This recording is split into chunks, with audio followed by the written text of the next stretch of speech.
ಅದೇ ರೀತಿ ಅಗ್ನಿ ತತ್ವ, ಪರತತ್ವ ಎಲ್ಲವನ್ನು ಶೋಧಿಸಿದಂತಹ ಭೃಗು ಮಹರ್ಷಿ, ಅವರ ಕುಲದಲ್ಲಿ ಬಂದಂತಹ ರುಚಿಕ ಋಷಿ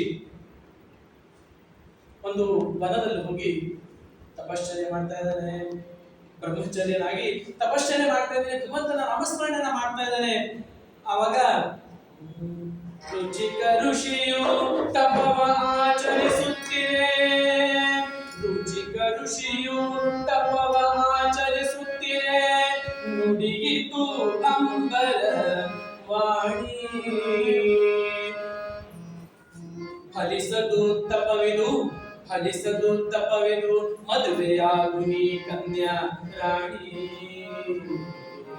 ಬ್ರಹ್ಮಚರ್ಯದಿಂದ ಈ ರುಚಿಕ ಋಷಿ ತಪಶ್ಚರ್ಯ ಮಾಡ್ತಾ ಇರ್ಬೇಕಾದ್ರೆ ಆಕಾಶವಾಣಿ ಏನು ನೋಡಪ್ಪ, ಈ ಬ್ರಹ್ಮಚರ್ಯದಿಂದ ನೀ ಏನ್ ತಪಸ್ ಮಾಡ್ತಾ ಇದೀಯಾ, ಅದ್ರದ್ದು ಏನು ಫಲ ನಿನಗೆ ಸಿಗಲ್ಲ.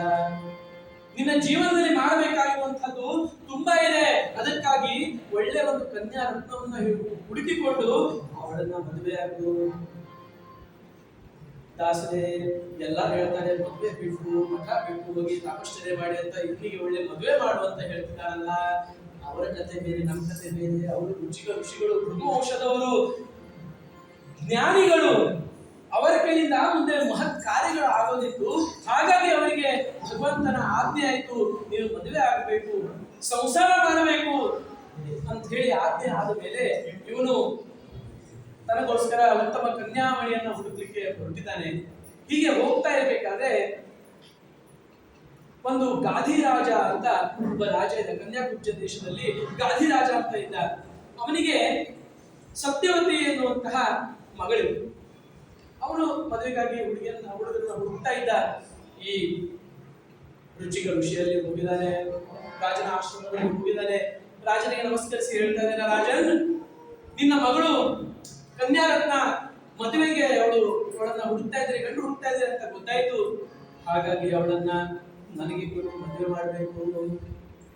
ಆ ರಾಜ ಅವನ ಹತ್ರ ಒಮ್ಮೆ ನೋಡಿದ, ಅನ್ನ ಇಲ್ಲ, ಊಟ ಇಲ್ಲ, ನೀರಿಲ್ಲದೆ ತಪಶ್ಚರ್ಯ ಮಾಡಿದಂತ ದೇಹ. ತಪಸಿ ವೃದ್ಧ ತೇಜಸ್ವಿ ಮುನಿಯ, ತಪಸಿ ವೃದ್ಧ ತೇಜಸ್ವಿ ಮುನಿಯ, ಮುನಿಸುವಲುಮೆ ಎಲ್ಲವೂ ಕಷ್ಟ. ನೃಪ ಚಿಂತಿಸಿ ನೀಲಗಿವಿ ಸಾವಿರ, ನೃಪ ಚಿಂತಿಸಿ ನೀಲಗಿವಿ ಸಾವಿರ, ಕುದುರೆಗಳನ್ನೊಪ್ಪಿಸಲಿಷ್ಟ. ಬಂದು ನಿಂತಿದ್ದಾರೆ ಮಹಾನ್ ಋಷಿಗಳು, ನಿಮ್ಮ ಮಗಳನ್ನ ಕೊಡಿ ಅಂತ ಇದ್ದಾರೆ.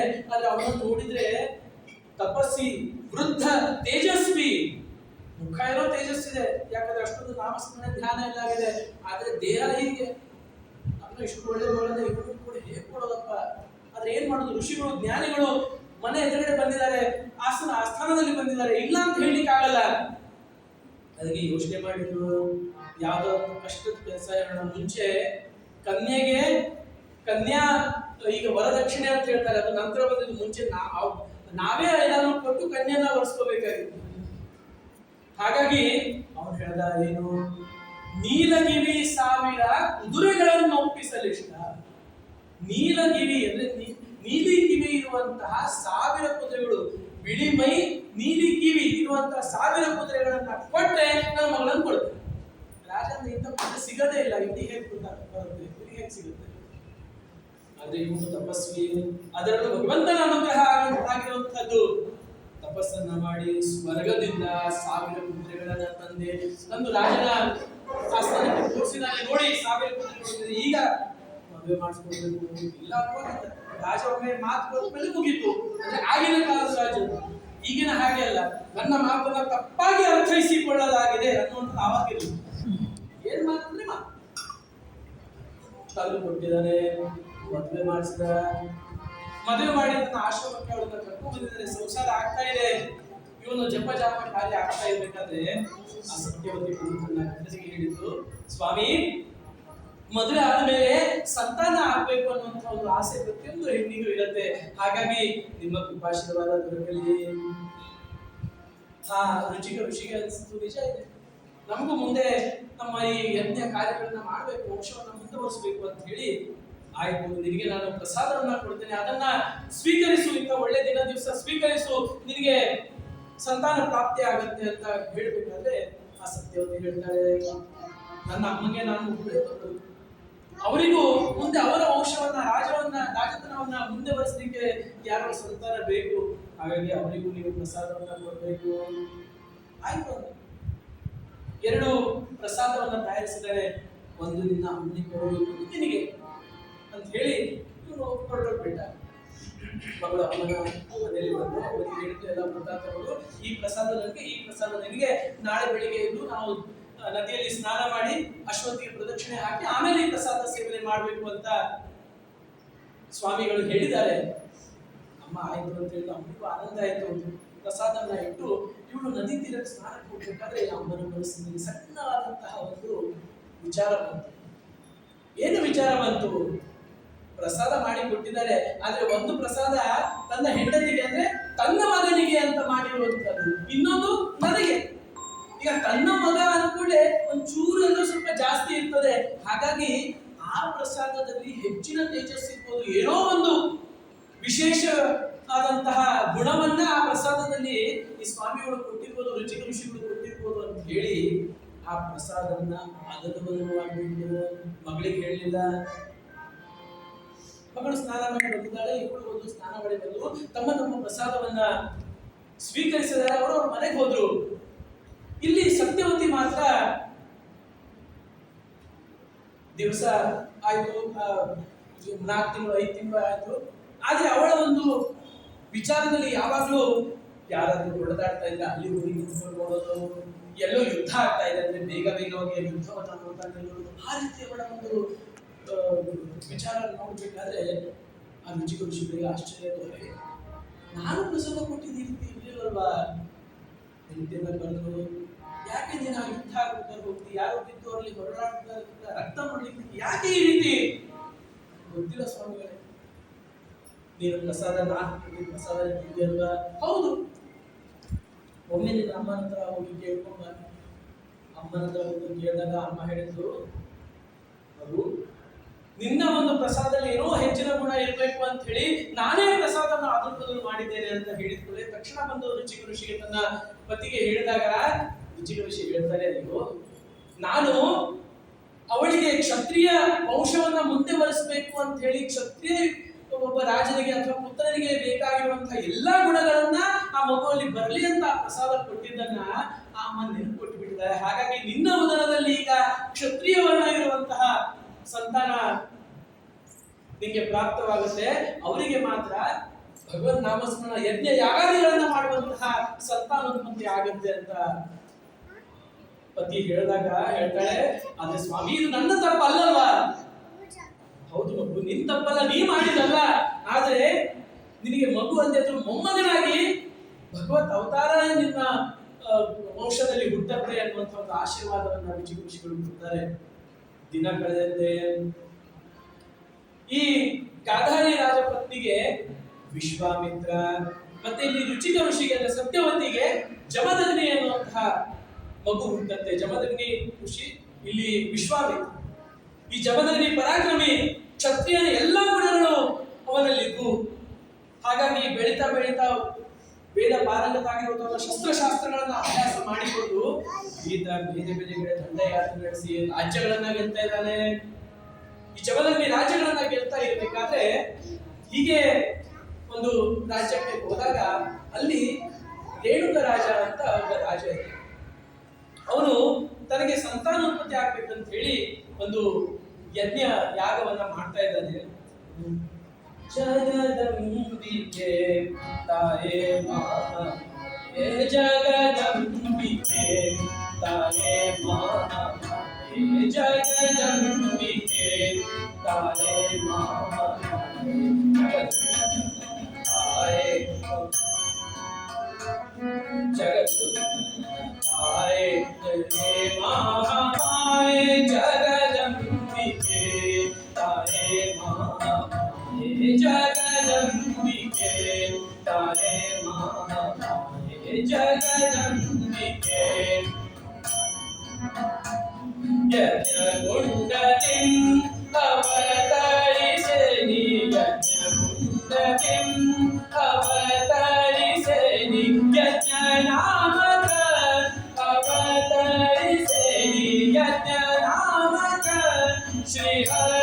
ಪಡೆದೆ ಜಗದಂಬಿಕೆ ತಾಯೇ ಮಹಾಮಾಯೆ ಜಗದಂಬಿಕೆ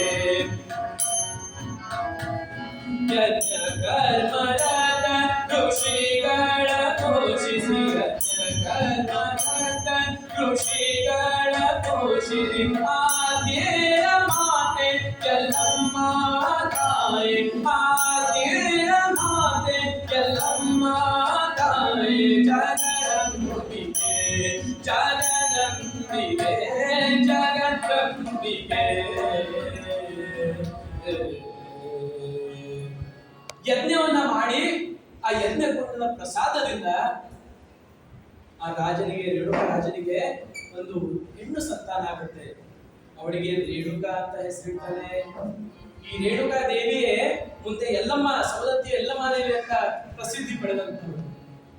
ಆ ರೇಣುಕಾ ದೇವಿಯನ್ನ ಜಮದಗ್ನಿ ಹೀಗೆ ಒಂದು ಯುದ್ಧಕ್ಕೆ ಹೋದಾಗ ಅವನ ಒಂದು ಕೀರ್ತಿಯನ್ನ ನೋಡಿ ಅವನ ಪರಾಕ್ರಮವನ್ನ ನೋಡಿ ಆ ರೇಣುಕ ರಾಜ ಅವರನ್ನ ಮದುವೆ ಮಾಡಿ ಕೊಡ್ತಾನೆ.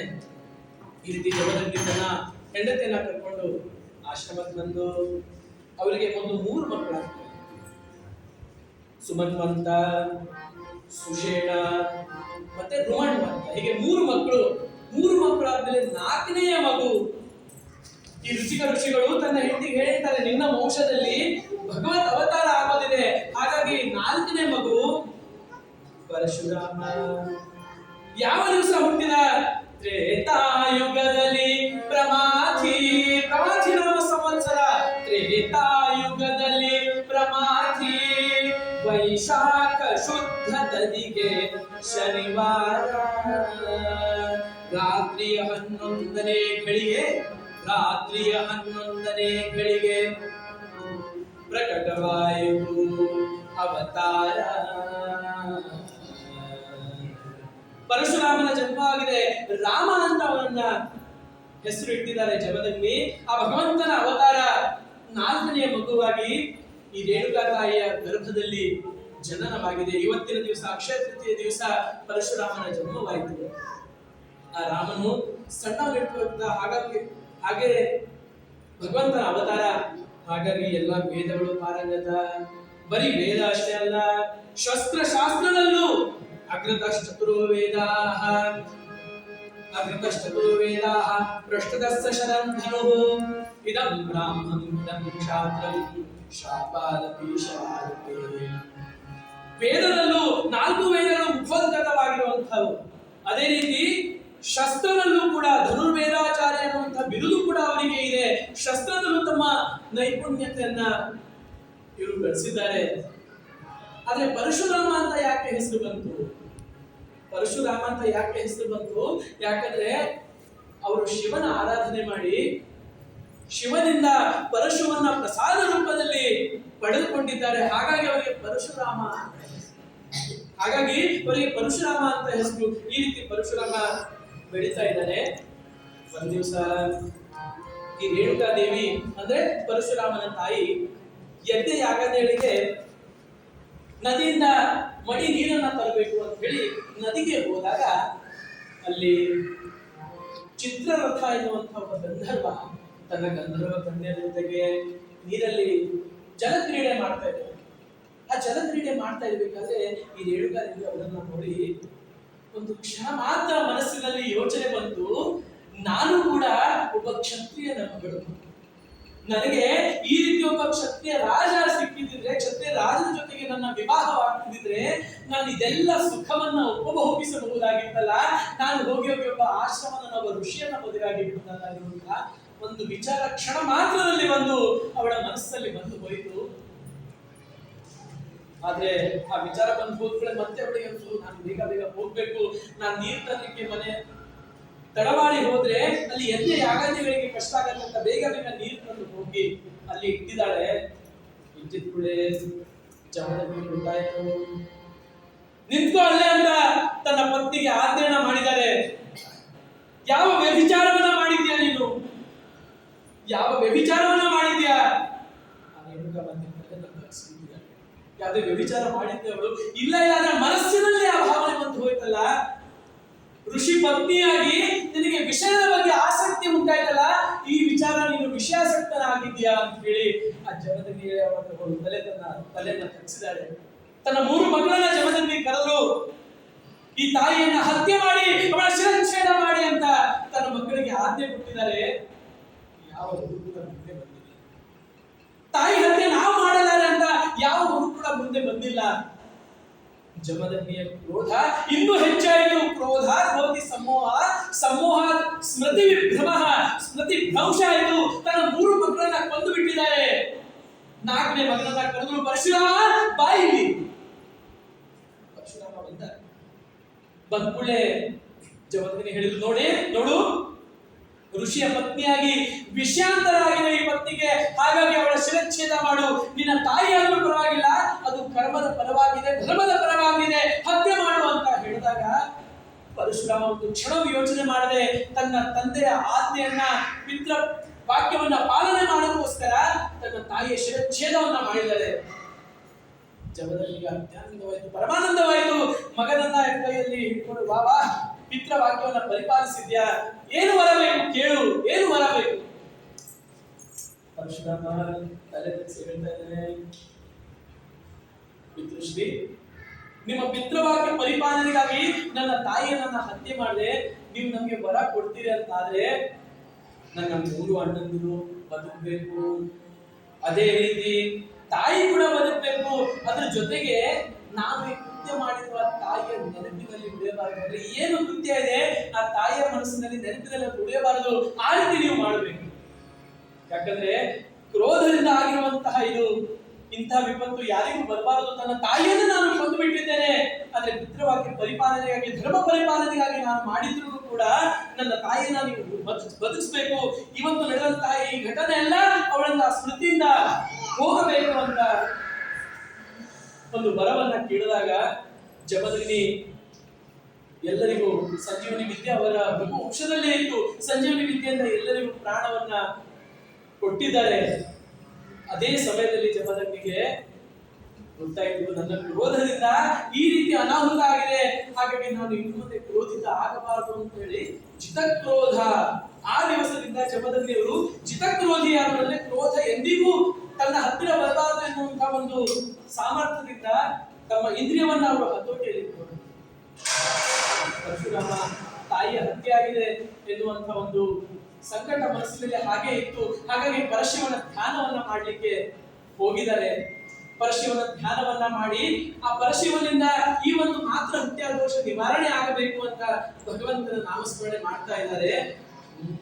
ಶ್ಮಶಾನೆ ಶ್ವಾ ಕ್ರೀಡಾ ಸ್ಮರಹರ ಪಿಶಾಚ ಸಹಚರಾ ಶ್ಚಿತಾ ಭಸ್ಮಾಲೇಪಸ್ಸಂಘಟಿತ ಕರೋತಿ ಪರಿಗ್ರಹ ಅಮಂಗಲ್ಯಂ ಶೀಲಂ ತವ ನಾಮೈವಮಖಿಲಂ ತಥಾಪಿ ಸ್ಮರ್ಣಾಂ ವರದ ಪರಮಂ ಮಂಗಲಮಸಿ. ಶ್ಮಶಾನೇಶ್ವ ಕ್ರೀಡಾ ಸ್ಮರಹರ ಪಿಶಾಚ ಸಹಚರ. ಆ ಸ್ಮಶಾನದಲ್ಲಿ ಇರುವಂತಹ ಪರಮಶಿವನ ಧ್ಯಾನವನ್ನು ಮಾಡಿದ್ದಾನೆ. ಮಾತ್ರ ಹತ್ಯಾ ದೋಷ ನಿವಾರಣೆ ಮಾಡಬೇಕು, ನನ್ನ ಪಿತೃವಾಕ್ಯ ಪರಿಪಾಲನೆಗಾಗಿ ನಾನು ಇದನ್ನ ಮಾಡಿದ್ದೇನೆ. ಭಗವಂತನ ನಾಮಸ್ಮರಣೆ ಮಾಡಿದಾಗ ಆ ಭಗವಂತನ ಅನುಗ್ರಹದಿಂದ ಮಾತ್ರ ಹತ್ಯಾ ದೋಷ ನಿವಾರಣೆ ಆಗಿದೆ. ಅಷ್ಟರಲ್ಲಿ ಇಲ್ಲಿ ಒಬ್ಬ ರಾಜ, ತಂತ್ರವೀರ್ಯ ಎನ್ನುವಂತ ರಾಜ, ಅವನ ಮಗ ಕಾರ್ತವೀರ್ಯ ಅರ್ಜುನ. ಒಂದು 10 ನಿಮಿಷ ಇದೆಯಲ್ಲ, ಒಂದು ಸಣ್ಣ ಅಂತ ಸಂಗತಿ. ಒಮ್ಮೆ ಮಹಾವಿಷ್ಣುವಿನ ಸುದರ್ಶನ ಚಕ್ರಕ್ಕೆ ಅಹಂಕಾರ ಬಂತು. ಏನು ಅಹಂಕಾರ ಬಂತು? ಇಷ್ಟೆಲ್ಲ ಅಸುರಗಳನ್ನ ಕೊಂದವರು ಯಾರು ಅಂತ ಕೇಳಿದ್ರೆ ನಾವೆಲ್ಲ ಯಾರು ಹೇಳ್ತೇವೆ? ವಿಷ್ಣು ಕೊಂದ. ಹೌದಾ? ಆ ಸುದರ್ಶನ ಚಕ್ರ ಹೇಳ್ತಿರುತ್ತೆ, ಮಾಡಿದ್ದೆಲ್ಲ ನಾನು, ಹೆಸರ ವಿಷ್ಣು ಅಂತೇಳಿ ಆ ಸುದರ್ಶನ ಚಕ್ರಕ್ಕೆ ಸ್ವಲ್ಪ ಒಂದು ಅಹಂಕಾರ ಬಂತು. ಅಹಂಕಾರ ಬಂದ್ಕೂಡಲೇ ಆ ಭಗವಂತ ಅದನ್ನ ತಿಂದು ಬಿಡ್ತಾನೆ, ಬಿಡಿಸಲ್ಲ. ಹಾಗಾಗಿ ಆ ಭಗವಂತ ಸುದರ್ಶನ ಚಕ್ರ ಹೇಳಿದಂತೆ, ನೀನು ತ್ರೇತಾಯುಗದಲ್ಲಿ ಕಾರ್ತವೀರ್ಯಾರ್ಜುನ ಅಂತ ನೀನು ಹುಟ್ಟುತ್ತೀಯ. ಸುದರ್ಶನ ಚಕ್ರ ಹೇಳಿದಂತೆ ಪರವಾಗಿಲ್ಲ, ಹುಟ್ಟುತ್ತೇನೆ, ಆದ್ರೆ ನನಗೆ ಮರಣ ಬರುವುದರಿಂದ ನಿಮ್ಮಿಂದಲೇ ಬರಬೇಕು, ಹಾಗೆ ನನ್ನನ್ನು ನೀವು ವರ ಕೊಡಬೇಕು. ಆಯ್ತು ಅಂತ ತಥಾಸ್ತು ಅಂತ ಹೇಳಿದರೆ, ಅದರ ಒಂದು ಪ್ರತಿಫಲವಾಗಿ ಋತವೀರ್ಯ ಸುತನ ಮಗನಾಗಿ ಕಾರ್ತವೀರ್ಯಾರ್ಜುನ ಹುಟ್ಟಿದಾನೆ. ಸಹಸ್ರ ಬಾಹುಗಳು ಅವನಿಗೆ, ಯಾಕೆ ಸುದರ್ಶನ ಚಕ್ರ ಖಡ್ಗ, ಸಹಸ್ರ ಬಾಹುಗಳು. ಈ ಕಾರ್ತವೀರ್ಯಾರ್ಜುನ ಮಹಾಪರಾಕ್ರಮಿ. ಪ್ರತಿಯೊಂದು ಕಡೆ ದಂಡಯಾತ್ರೆ ಹೋದ ಕೂಡ ಆ ರಾಜನನ್ನ ಸೋಲಿಸಿ ಅಲ್ಲಿಯ ಒಂದು ರಾಜ್ಯವನ್ನ ತನ್ನ ಸ್ವಾಧೀನವಾಗಿ ಪಡೆದುಕೊಂಡು ಗೆದ್ದು ಬರುವಂತಹ ಒಂದು ಮಹಾಪರಾಕ್ರಮಿ ರಾಜ. ಒಮ್ಮೆ ಹೀಗೆ ಗೆದ್ದು ಬರಬೇಕಾದ್ರೆ ಜಮದಗ್ನಿ ಋಷಿಯ ಆಶ್ರಮ ಇತ್ತು. ಮಧ್ಯಾಹ್ನದ ಹೊತ್ತಾಗಿತ್ತು, ತುಂಬಾ ಸೈನ್ಯ ಇದೆ, ಊಟದಲ್ಲಿ ವ್ಯವಸ್ಥೆ ಆಗ್ಬೇಕು ಅಂತ ಹೇಳಿ ಆ ಜಮದಗ್ನಿ ಋಷಿಗಳ ಆಶ್ರಮದಲ್ಲಿ ಹೋಗಿದ್ದಾರೆ. ರಾಜ ಆಗ್ತವಾಯ್ತು, ಬನ್ನಿ ಬನ್ನಿ ಕೂತ್ಕೊಳ್ಳಿ ಅಂತ ಅತಿಥಿ ಸತ್ಕಾರ ಎಲ್ಲ ಆಗಿದೆ. ಜಮದಗ್ನಿ ಋಷಿಗಳು ಹೇಳಿದ್ರು ಭೋಜನ ವ್ಯವಸ್ಥೆ ಮಾಡ್ಬೇಕು. ಮಾಡ್ಬೇಕು, ಎಲ್ಲಾ ಸೈನಿಕರು ಇದ್ದಾರೆ, ಎಲ್ಲರಿಗೂ ಭೋಜನ ವ್ಯವಸ್ಥೆ ಆಗ್ಬೇಕು. ಆಯ್ತು, ಎಲ್ಲರನ್ನ ಊಟಕ್ಕೆ ಬಡಿಸಿದ್ದಾರೆ. ಊಟಕ್ಕೆ ಬಡಿಸಿದಾಗ ಮೆನ್ಯೂ ಡಿಸೈಡೆಡ್ ಮೆನ್ಯೂ ಅಲ್ಲ. ಅಲ್ಲಿ ಹೋಗಿ ಕೇಳೋದು ನಿನಗೆ ಏನ್ ಬೇಕು, ಏನಿದೆ ನಿಮ್ಗೆ ಏನ್ ಬೇಕು, ಗೋಧಿ ಪಾಯಸ. ಆಯ್ತು, ಗೋಧಿ ಪಾಯಸ ಪಕ್ಕದ ನನಗೆ ಗೋಧಿ ಪಾಯಸ ಸೇರಲ್ಲ, ಮತ್ತೆ ನನಗೆ ಜಿಲೇಬಿ ಬೇಕು, ಜಿಲೇಬಿ ತಂದ್ಕೊಟ್ರು. ಪ್ರತಿಯೊಬ್ಬರಿಗೂ ಸಾವಿರಾರು ಸೈನಿಕರಿಗೆ ಅವ್ರಿಗೆ ಏನೇನು ಎಲ್ಲ ಪಡಿಸ್ತಾ ಇದ್ದಾರೆ. ಕಾರ್ತವೀರ್ಯಾರ್ಜುನನಿಗೆ ನೋಡಿ ಆಶ್ಚರ್ಯ ಆಯ್ತು. ಅವ್ರಿಗೆ ಏನ್ ಮಾಡ್ತಾರಪ್ಪ, ಈ ಒಂದು ಸಣ್ಣ ಆಶ್ರಮ, ಸಾವಿರ ಜನರಿಗೆ ಕೊಡ್ಲಿಕ್ಕೆ ಅನ್ನ ಇದೆಯೋ ಇಲ್ಲೋ ಅನ್ನೋಂತ ಒಂದು ಪರಿಸ್ಥಿತಿಯಲ್ಲಿ ಮೃಷ್ಟಾನ್ನ ಭೋಜನ ಅದು ಕೂಡ ಬೇಕಾಗಿದ್ದು ಸಿಗ್ತಾ ಇದೆ. ಆಶ್ಚರ್ಯ. ಊಟ ಎಲ್ಲ ಆದ್ಮೇಲೆ ಜಮದಗ್ನಿ ಋಷಿಗಳ ಹತ್ರ ಹೋಗಿ ಹೇಳ್ತಾರೆ, ರಾಜ ಸ್ವಾಮಿಗಳೇ ಇದೆಲ್ಲ ಹೇಗೆ ಸಾಧ್ಯ ಆಯ್ತು? ಆ ಜಮದಗ್ನಿ ಋಷಿ ಹೇಳ್ತಾ ಇದ್ದಾರೆ, ನೋಡಿ ನಾವು ಸಾಧುಗಳು ಸಂತರು ಇರೋದೇ ಯಜ್ಞ ಯಾಗಾದಿಗಳನ್ನ ಮಾಡ್ಲಿಕ್ಕೆ.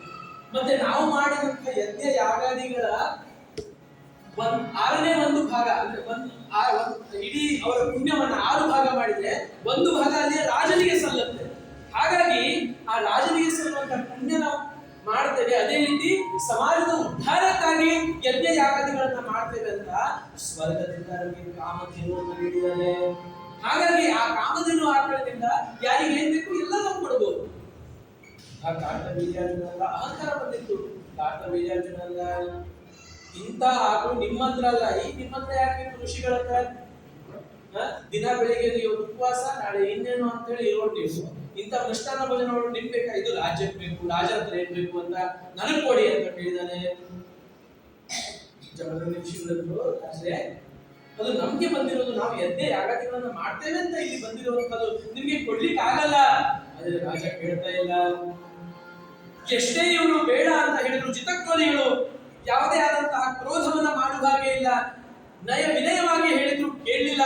ಆ ಕಾಮಧೇನು ಆಕಳನ್ನ ಹೇಳ್ಕೊಂಡು ತಗೊಂಡು ಹೋಗ್ಬೇಕಾದ್ರೆ ಆ ಆಕಳು ಸ್ವರ್ಗಕ್ಕೆ ಹೋಗ್ಬಿಟ್ಟಿದೆ.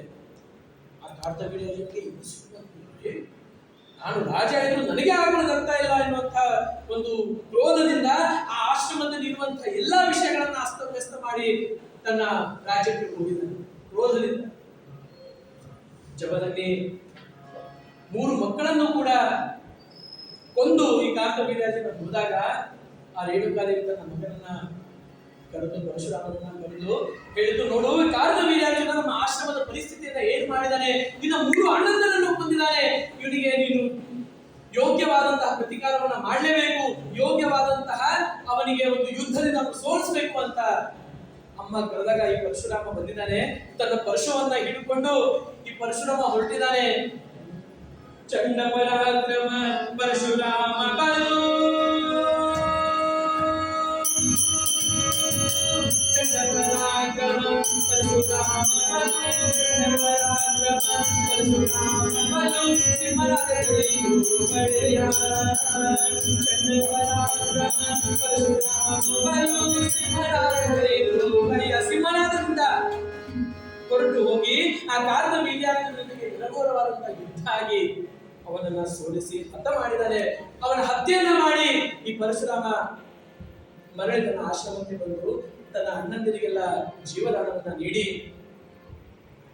ಆ ದಿವಸ ಆತ ಯೋಚನೆ ಮಾಡಿದ, ಇಂಥ ಕ್ಷತ್ರಿಯರು, ದುಷ್ಟ ಕ್ಷತ್ರಿಯರು ಈ ಭೂಮಿ ಮೇಲೆ ಇದ್ದರೆ ಯಾವಾಗಲೂ ಅನಾಹುತ ತಪ್ಪಿದ್ದಲ್ಲ ಅಂತ ಹೇಳಿ 21 ಬಾರಿ ಈ ಭೂಮಿಗೆ ಪ್ರದಕ್ಷಿಣೆ ಹಾಕಿ ಎಲ್ಲ ಕ್ಷತ್ರಿಯರನ್ನ ಹತ್ಯೆ ಮಾಡಿದ್ದಾನೆ.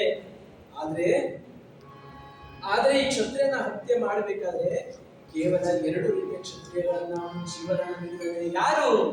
ಒಂದು ವಿವಾಹ ಕಾರ್ಯದಲ್ಲಿದ್ದವರು, ಅಂದ್ರೆ ಯಾವ ಕ್ಷತ್ರಿಯರ ಮನೆಯಲ್ಲಿ ವಿವಾಹ ಕಾರ್ಯ ಆಗ್ತಾ ಇತ್ತು ಆ ಕ್ಷತ್ರಿಯರನ್ನ ಆತ ಏನು ಮುಟ್ಲಿಲ್ಲ. ಅದೇ ರೀತಿ ಯಾವ ಕ್ಷತ್ರಿಯರು ಯಜ್ಞ ಯಾಗಾದಿ ಕಾರ್ಯಗಳಲ್ಲಿ ನಿರತರಾಗಿದ್ರು, ಧಾರ್ಮಿಕ ಕಾರ್ಯದಲ್ಲಿ ನಿರತರಾಗಿದ್ರು, ಆ ಕ್ಷತ್ರಿಯರನ್ನ ಬಿಟ್ಟು ಉಳಿದ ಎಲ್ಲಾ ಕ್ಷತ್ರಿಯರ ಹತ್ಯೆ ಮಾಡಿದ್ದಾರೆ. ಅದಕ್ಕೆ ಹೇಳ್ತಾರೆ ಮುಂದೆ ಈ ಸೂರ್ಯ ವಂಶ ರಾಮ ಇರಬಹುದು ಅಥವಾ ಇವರ ವಂಶ ಏನಿದೆ, ಈ ಹತ್ಯೆಯಿಂದ ಉಳಿದಂತಹ ಈ ಧರ್ಮ ಕಾರ್ಯ ಮಾಡಿದಂತಹ ಕ್ಷತ್ರಿಯ ವಂಶರು ಮಾತ್ರ ಮುಂದೆ ಬರುವುದು. 21 ಬಾರಿ ಪ್ರದಕ್ಷಿಣೆ ಮಾಡಿ ತನ್ನ ಆಶ್ರಮಕ್ಕೆ ಬಂದಾಗ ಈ ಎಲ್ಲ ಕ್ಷತ್ರಿಯರನ್ನು ನಾಶ ಮಾಡಿ ಸಂಪಾದಿಸಿದಂತಹ ಏನು ಭೂಮಿ ಇದೆ ಅದನ್ನೆಲ್ಲ ಕಶ್ಯಪರಿಗೆ ದಾನ ಮಾಡಿದ್ದಾರೆ. ಯಾಕಂದ್ರೆ ಅವರು ನಾನು ತಪಸ್ವಿ, ನಾನು ತಪಶ್ಚರ್ಯ ಮಾಡುವಂತ, ನನಗೆ ಯಾಕೆ ಇಷ್ಟೆಲ್ಲ ಭೂಮಿ, ಇಷ್ಟೆಲ್ಲ ರಾಜ್ಯ ಅಂತ ಹೇಳಿ ಎಲ್ಲ ಕಶ್ಯಪರಿಗೆ ದಾನ ಮಾಡಿ ತಾನು ಹೊರಟು ಹೋಗ್ಬೇಕಾದ್ರೆ ತನಗಾಗಿ ಏನಾದ್ರು ಒಂದು ಭೂಭಾಗ ಬೇಕು. ಯಾಕೆ? ಆಳಲಿಕ್ಕ, ಅದರಿಂದ ಸಂಪಾದನೆ ಮಾಡ್ಲಿಕ್ಕ, ಅದರಿಂದ ರಾಜ್ಯವನ್ನ ಮಾಡ್ಲಿಕ್ಕ ಖಂಡಿತ ಇಲ್ಲ. ತನ್ನ ಧರ್ಮ ಕಾರ್ಯಕ್ಕಾಗಿ ಧರ್ಮವನ್ನ ಉಳಿಸಲಿಕ್ಕೋಸ್ಕರ ನನಗೆ ಒಂದು ಭೂಭಾಗ ಬೇಕು ಅಂತ ಹೇಳಿ ಆ ರತ್ನಾಕರನನ್ನ ಅಂದ್ರೆ ಸಮುದ್ರವನ್ನ ಕೈ ಮುಗಿದು ಬೇಡಿದಾಗ ಆ ಸಮುದ್ರ ತನ್ನ ಕೆಲವೊಂದು ಭೂಭಾಗವನ್ನ ಬಿಟ್ಟು ಈ ಪರಶುರಾಮಿಗೆ ಕೊಟ್ಟಿದ್ದು. ಅದೇ ನಮ್ಮ ಈ ಕೊಂಕಣ ಭಾಗ ಏನು ನಾವು ಹೇಳ್ತೇವೆ, ನಾವು ಎಲ್ಲಿಂದ ಬಂದಿದ್ದೇವೆ ಆ ಭಾಗನೇ ಈ ಪರಶುರಾಮ ಸೃಷ್ಟಿ ಅಂತ ನಾವು ಕರೀತೇವೆ. ಈ ಪರಶುರಾಮನ ಸೃಷ್ಟಿಯಲ್ಲಿ ಇವತ್ತಿಗೂ ಕೂಡ ಪ್ರತಿಯೊಂದು ಭಾಗದಲ್ಲೂ ಧಾರ್ಮಿಕ ಕಾರ್ಯಗಳು, ಧರ್ಮ ಕಾರ್ಯಗಳು ಹೆಚ್ಚು ಹೆಚ್ಚು ಆಗುತ್ತವೆ. ಯಾಕಂದ್ರೆ ಪರಶುರಾಮನಿಂದ ನಿರ್ಮಿತವಾದಂತಹ ಈ ಸೃಷ್ಟಿ, ಅಲ್ಲಿಂದ ನಾವು ಬಂದಿದ್ದೇವೆ. ಇದು ನಿಜವಾಗಿಯೂ ನಾವು ಪುಣ್ಯವಂತರು. ಹಾಗಾಗಿ ನಾವು ಆ ಭಾಗವನ್ನು ಬಿಟ್ಟು ಬೇರೆ ಕಡೆ ಹೋದರೂ ಕೂಡ ಈ ಧಾರ್ಮಿಕ ಕಾರ್ಯಗಳನ್ನು ನಾವು ಮುಂದುವರಿಸಬೇಕು.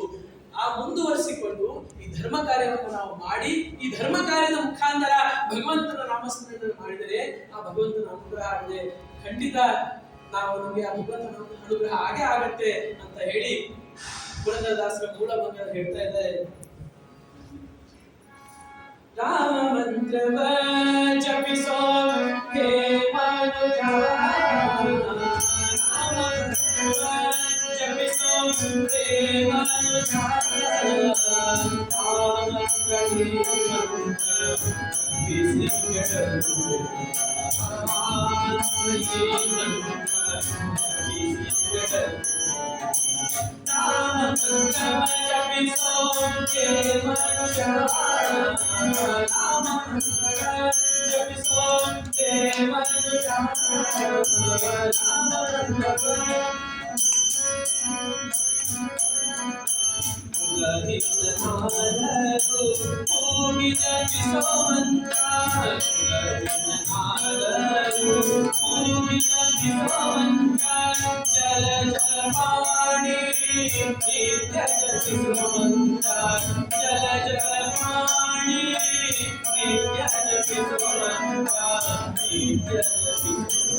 ಇವತ್ತು ಪರಶುರಾಮ ಜಯಂತಿ ಪ್ರಯುಕ್ತ ಪರಶುರಾಮನದೇ ಆಖ್ಯಾನ ಆಗ್ಬೇಕು ಅಂತ ಹೇಳಿದಾಗ ಇದು ಒಂಥರ ನನಗೆ ಹೊಸ ಪ್ರಾಜೆಕ್ಟ್ ಸಿಕ್ಕಿದೆ.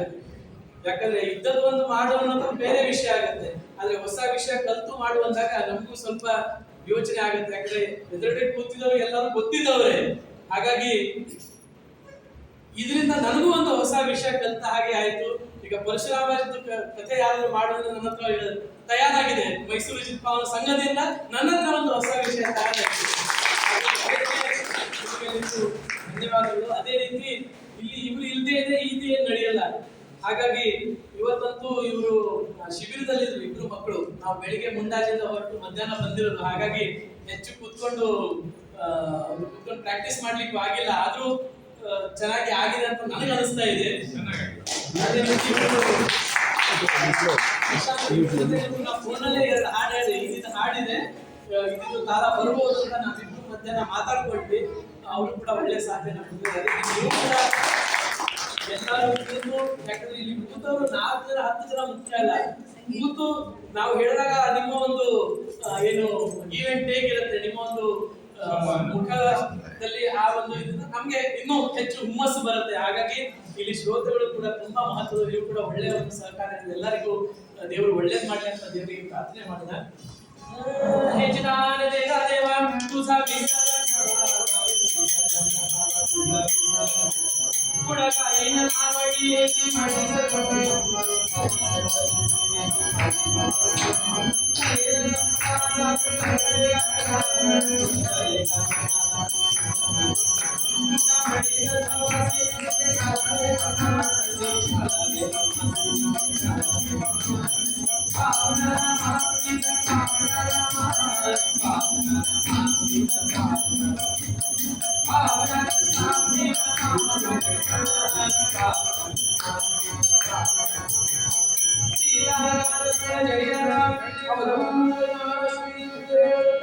भागवराम